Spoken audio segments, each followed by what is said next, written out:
தமிழ் அகம் தொலைக்காட்சிக்கு தங்களை அன்புடன் வரவேற்கிறோம். நம்ம தற்போதைய மாவட்ட ஆட்சியர் வந்து என்ன பண்றாருன்னா, என்னை வீட்டுக்கு அழைச்சாரு. அவர் வீட்டுக்கு அழைச்சாரு, கேம்ப் ஆஃபீஸ்க்கு அழைச்சிட்டு நான், என் மனைவி, என்னோட பிரதர்லா, நாங்கள் 3 பேர், என்னோட மேனேஜர் அப்பு, நாங்கள் எல்லாரும் போய் அவரை பார்த்துட்டு வரோம்.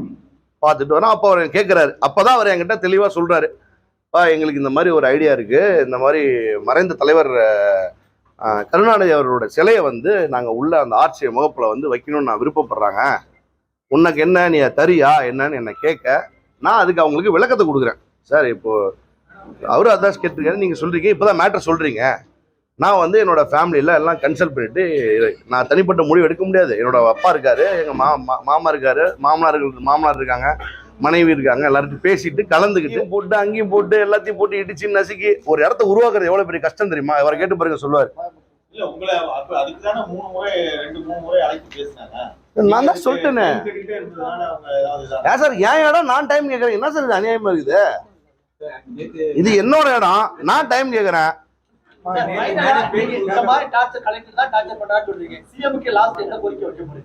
சிஎம் தான் இதை தலையிட்டு நல்ல முடிவு எடுத்து அவர் என்ன பண்ணுமோ நடவடிக்கை அவங்க தான் எடுக்கணும், வேற யாரும் எடுக்கணும். நான் எந்த கோரிக்கை யார்ட்டையும் வைக்கலையா? இது எனக்கு சொந்தம்ட்டேன், நீங்க உங்களுக்கு சொந்தன்றீங்க, அது கோர்ட்டு முடிவு பண்ணிட்டோம், அவ்வளவுதான்.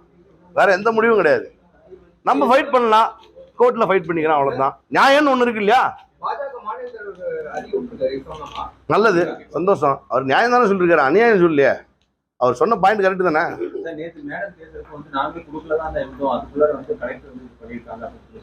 கொடுக்கணும். அவங்களுக்கு இந்த அதாவது என்னன்னா, அவங்க நேற்று பதட்டங்கள்லாம் உங்களுக்கு தெரியும், இடிச்சு நசுக்கி எல்லாரையும் தொந்தரவு பண்ணி அவங்க கொடுக்கணும்லாம் அவங்களுக்கு அந்த எந்த இன்டென்ஷனும் கிடையாது. நாங்கள் என்னோட இதை டிஸ்கஸ் பண்ணிட்டு இருக்கோம் தான் சொல்லிருக்கேன். அதையும் நான் திரும்பி சொல்றேன். நான் டிஸ்கஸ் தான் பண்ணுறேன், என்ன பண்ணலாம் ஏது பண்ணலாம். இவர்கிட்ட கேட்டேன், இவர் எப்பா ஒரு இதை வச்சா எல்லாம் வருவாங்க அப்படி இப்படின்னாரு, மற்றவங்க வந்து வைப்பாங்க. அந்த இடமே அதோட இது நாங்கள் வேற ஐடியா வச்சுருந்தோம். ஏற்காடு போகிறாங்க இல்லையா, டூரிஸ்ட்லாம் போகிறாங்களா, ஒரு கண்டெய்னர் ரூம்ஸ் மாதிரி போட்டு இந்த மாநிலத்தில் என்னென்ன ஸ்டூடியோஸ்லாம் பண்ணாங்க, அந்த பழைய மிஷின்லாம் இன்னும் வச்சுருக்கேன். ஸ்டூடியோவில் உள்ள பழைய மிஷின் லண்டன்லேருந்து டிஆர் சுந்தரம் அவர்கள் ஜெர்மன்லேருந்து எடுத்து வந்த மிஷின் 2 மிஷின் பேலசெட்டில் அப்படியே வச்சுருக்கேன். 4 மிஷின் வச்சுருக்கிறேன் இன்னும், அதை அப்படியே வச்சுருக்கேன் நான். அது எதுக்குன்னா, அதெல்லாம் இங்கே வைக்கணும். ஒரு ஒரு ஒரு ஒரு சின்னதாக ஒரு மியூசியம் மாதிரி அழகாக வந்து உட்காந்தா சில்ட்ரன்ஸ்லாம் வந்து ஒரு டீ காஃபி சாப்பிட்டு அந்த பழைய சினிமா உலகத்தில் என்ன இருக்குது, ஃபஸ்ட்டு கலர் ஃபிலிம் கொடுத்த ஏரியா தான், சேலம் தான். அது இந்த பெருமைக்குரிய மாடர்ன் தியேட்டர் ஆட்சி உள்ள இடம் தான். ஆனால் அது இந்த அளவுக்கு இப்படி எனக்கு இவ்வளோ பெரிய பிரச்சனையும் டார்ச்சரும் என்ன வந்து மிரட்டலும் எனக்கு வரும்னு நான் எதிர்பார்க்கல. சொந்தமானதுன்னு கேட்குறாங்களா? ஆமா, அவ்வளவுதானே சார். ஆர்ச்சி இல்ல சார், முதல்ல என்னோட இடத்த 1340 ஆர்ச்சிக்கு நேரம் ஸ்கொயரா இருக்கு இல்லையா, உள்ளார ஏரியாஸ் பூரா, அதோட ஆர்ச்சியோட சேர்த்து அப்படியே ஃபுல் ஸ்கொயரா 1345 சதுரடி என்கிட்ட ஃபர்ஸ்ட் கேட்டாங்க. இல்ல சார், முதல்வர் விரும்பி கேட்டாரு, அதுக்கப்புறம் இவர் கேட்டார், மாவட்ட ஆட்சியர், அப்புறம் எம்எல்ஏ கேட்டாரு, அப்புறம் நான் போய் கலந்து சொல்றேன்னு சொல்லிட்டேன். நான் இந்த முடிவு இன்னும் அவங்கள்ட்ட கொடுக்காததுனால 1ஆம் தேதியிலேருந்து இந்த டிசிஷன் ஆரம்பிச்சிட்டாங்க. முட்டு போடுறது, ஆர்ச் 1002 கேட்டாங்க சார். அவரு கலெக்டர் என்கிட்ட ஓப்பனா சொன்னாரு சார், சாட்சி வைக்கணும் அப்படின்னு. அதான் எனக்கு தெளிவா சொன்னேன் அவங்கள்ட்ட, மறைந்த தலைவர் கருணாநிதியோட சிலை வைக்கணும்னு சொல்லி கேட்டாரு.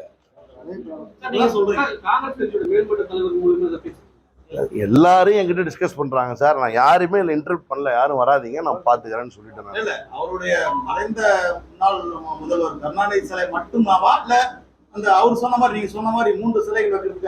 3 சிலைகள் வைக்கிறத பத்தி நான் சொல்லவே இல்லையா. அவர் 3 பேர் வாழ்ந்த இடம் தான் சொல்லிருக்காரு. மறைந்த முதல்வர் கருணாநிதி வந்து எங்க அப்பாட்டா, அப்பா 3 சிஎம் உருவான இடம் இது, எனக்கு அவசரம் அந்த ஆர்ச்சியை வச்சுக்கோ, அதை டெமாலிஷ் பண்ணிட்டாரு. எங்க அப்பா நினைச்சிருந்தா 2004 இடிச்சிருந்துருக்கலாம். நான் நினைச்சிருந்தா 2017 நான் வந்தேன், 2017 நான் நினைச்சா இடிச்சிருப்பேன். போன இதுக்கு முன்னாடி ஆட்சியை வந்து அடுத்த நாள் அண்ணா திராவிட முன்னேற்ற கழக ஆட்சி, இந்த மாவட்டத்தை சேர்ந்த முதல்வர் தான் அண்ணன் எடப்பாடியார் வந்து, அவர் இந்த மாவட்டத்தை சேர்ந்தவர் தான். அவரு கூட எனக்கு வந்து இந்த 2 தலைவர்கிட்ட வந்து செலவைக்கணும் அப்படின்னு என்கிட்ட கேட்டது கிடையாது. இதுதான் உண்மை. அவரோட சிலை மட்டும் வைக்கணுங்கிறாங்க. ஆமாமா, அதான் உங்களுடைய ரெக்குவயர்மெண்டா இருக்கு சார். அந்த இடத்தை கொடுக்கல அப்படிங்கிறது தான் உங்க ஹவுசிங் போர்டு மற்ற இடத்துல அதுதான் டார்கெட். அதுதானே, வேற என்ன? அந்த டார்ச்சர் தான். இப்போ நான் வந்து பொய் சொல்றேன்னே வச்சுக்கிங்க, அதையுமே அடுத்த பாயிண்ட் வந்துடலாம். நெக்ஸ்ட் பாயிண்ட்டுக்கு வருவோம். இது என்னோட எஃப்எம்பி காப்பி இப்போ எடுத்தது. இது என்னோட பட்டா காப்பி. அதாவது ஆர்ச்சுக்குள்ள இருக்கிற இடம் ஆர்ச்சோட சேர்ந்து இது என் பேர் உள்ள பட்டா காப்பி, கவர்மெண்ட்ல இருந்து கொடுத்தது. இது ஒரு பக்கம் இருக்கட்டும். இப்போ ஆர்ச்சி உங்களுக்கே சொந்தம்னே வச்சுக்கோங்க. யாருக்கு? சப்போஸ் உதாரணத்துக்கு தமிழ்நாடு ஹைவேஸ் டிபார்ட்மெண்ட்டுக்கு ஆர்ச்சி சொந்தம்னே வச்சுக்கோங்க. உள்ள இருக்கிற என்னோட 1345 சதுரடிக்கு நான் போறதுக்கு வர்றதுக்கு தடம் யார் தர்றது? யார் சார் கொடுக்கறது? கேட்டை இழுத்து பூட்டு ஃபென்சிங் போடு அப்படின்லாம் சொன்னா இது என்ன? இது இந்த மாதிரி அடக்குமுறையை நான் எங்கேயுமே பார்த்ததில்ல.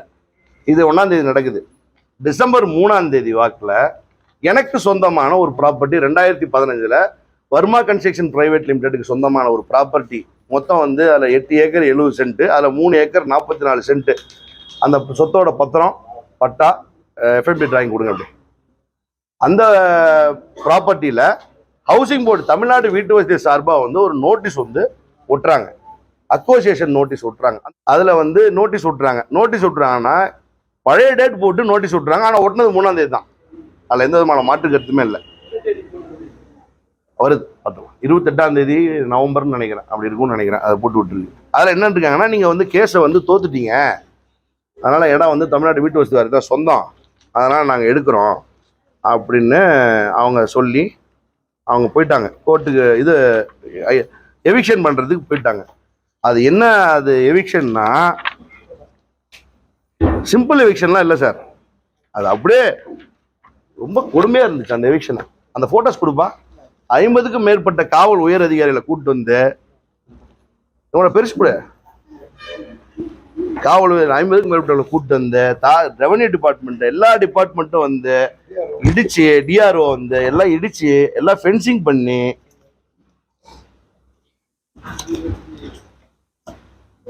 என் செல்ல கூட வீடியோ காட்டலாம்.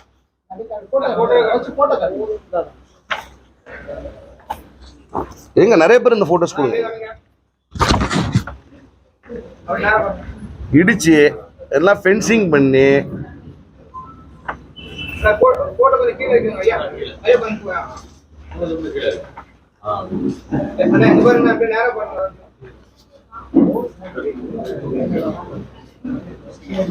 எச்சரிக்கை பலகை ஒட்டினதுங்க. எச்சரிக்கை பலகை ஒட்டினதுங்க. அதை கொடுங்க. நான் போனை கொடு தம்பி. அது இல்லை, அது இல்லை. இது எத்தனை பேர் இருக்காங்கன்னு மட்டும் பாருங்க.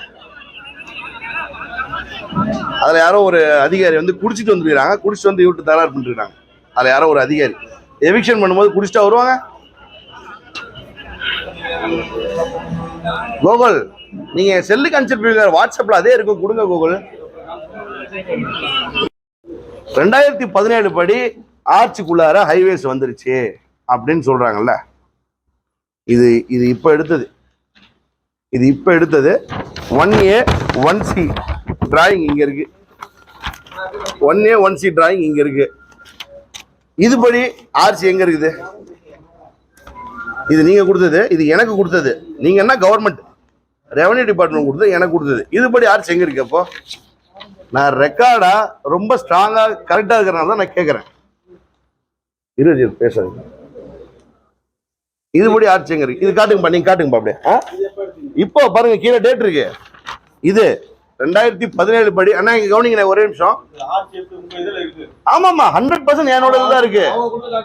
என்னோட அவங்க கவர்மெண்ட் எனக்கு கொடுத்த டாக்குமெண்ட் போடாம ஆர்ச்சி என்கிட்ட தான் இருக்கு. நான் இன்னொரு விஷயம் சொல்றேன். இது 2017 ஹைவேஸ் படி. 2017 ஹைவேஸ் படி நாங்க எவிக்ஷன் பண்றோம்னு சொல்லிட்டாங்க இல்லையா எங்கள்கிட்ட வாய்மொழியில. 2020 வட்டாட்சியர் கையெழுத்து போட்டு எனக்கு கொடுத்துருக்காரு. இங்க பாருங்க, 2020 27/8/2020 வட்டாட்சியர் கையெழுத்து போட்டு கொடுத்தாரு. அதே 1A 1C. இது ஹைவேஸ், இது ஹைவேஸ். அதே 1A 1C வந்து எங்க இருக்குது? இது என் பேர்ல தானே இருக்கு. என் பேர்ல தானே இருக்குது சொத்து சார். அப்போ இங்க நீங்க எல்லாம் பேசிட்டீங்கன்னா நான் பேசுறது கேட்காது. ஒரு மேனரிசமே இல்லையா உங்களுக்குலாம்? கரெக்டா சொல்லுங்க பாப்போம். நான் வந்து பொய் சொல்றேன்னே வச்சுக்கீங்க, அதையுமே அடுத்த பாயிண்ட் வந்துடலாம். நெக்ஸ்ட் பாயிண்ட்டுக்கு வருவோம். இது என்னோட எஃப்எம்பி காப்பி இப்போ எடுத்தது. இது என்னோட பட்டா காப்பி. அதாவது ஆர்ச்சுக்குள்ள இருக்கிற இடம் ஆர்ச்சோட சேர்ந்து இது என் பேர் உள்ள பட்டா காப்பி, கவர்மெண்ட்ல இருந்து கொடுத்தது. இது ஒரு பக்கம் இருக்கட்டும். இப்போ ஆர்சி உங்களுக்கே சொந்தம்னே வச்சுக்கோங்க. யாருக்கு? சப்போஸ் உதாரணத்துக்கு தமிழ்நாடு ஹைவேஸ் டிபார்ட்மெண்ட்டுக்கு ஆர்சி சொந்தம்னே வச்சுக்கோங்க. உள்ள இருக்கிற என்னோட 1345 சதுரடிக்கு நான் போறதுக்கு வர்றதுக்கு தடம் யார் தர்றது? யார் சார் கொடுக்கறது? கேட்டை இழுத்து பூட்டு, ஃபென்சிங் போடு அப்படின்லாம் சொன்னா இது என்ன? இது இது இந்த மாதிரி அடக்குமுறையை நான் எங்கேயுமே பார்த்ததில்லை. இது தமிழக முதல்வரோட கவனத்துக்கு இது போச்சா, இது போகலையா, இது எதுவுமே தெரியாது. இது மற்றவங்கெல்லாம் பேசி இதை சொல்றதுக்குள்ளார நான் உங்கள்கிட்ட டீட்டெயிலாக இது நான் இல்லைன்னா உங்களுக்கு சரியாகவும் வராது. அதனால தான் இன்டெப்த்தாக ஃபுல் டீட்டெயிலாக எல்லாம் சொல்லணும் தான் நான் சொல்கிறேன். நான் இப்போ ஒரே ஒரு பாயிண்ட், இப்போ எல்லாமே நடந்துச்சு, பாஸ்டஸ் பாஸ் எல்லாம் முடிஞ்சிச்சு சார். இங்கே எவிக்ஷன் பண்ணிட்டாங்க, எனக்கு லாஸு, இந்த கோர்ட்டில் ஸ்டே, இந்த பிரச்சனை அந்த பிரச்சனை எல்லாம் ஒரே சைமல்டேனியஸாக போட்டால் இவன் வெளில வருவான்னு பார்க்குறாங்க.